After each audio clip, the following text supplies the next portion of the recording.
One of the coolest upgrades in Instagram edits is the ability to control your timing so that you can sync your clips to your music or beats. However, you have to do this manually. To do this, make sure that your clips are already imported into your project and you would have already selected a sound. In your timeline, tap on the audio track and you select beats, and immediately it generates the timing where you can adjust your clips to flow perfectly with the music.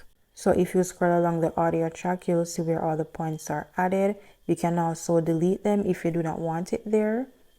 It depends on the pacing that you're going for with the video. You can either choose to turn it off or you can select more and you can see a lot more points for you to play with.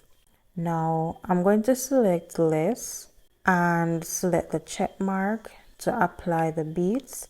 And now what you can do is where each beat is, you would add a clip there to make your video dynamic. And when you're in your timeline, you will see all the points showing as well.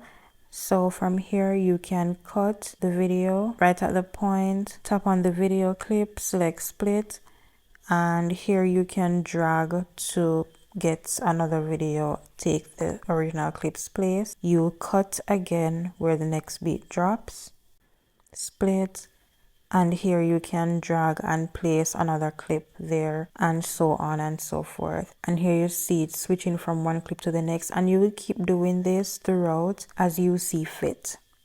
And again, if you want to change the pacing of the beats, simply tap on the audio track, select beats, and you can select more to add more points.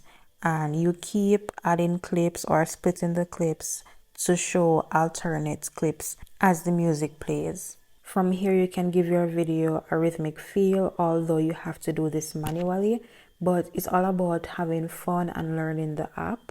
And that is it, guys. Very easy and very simple.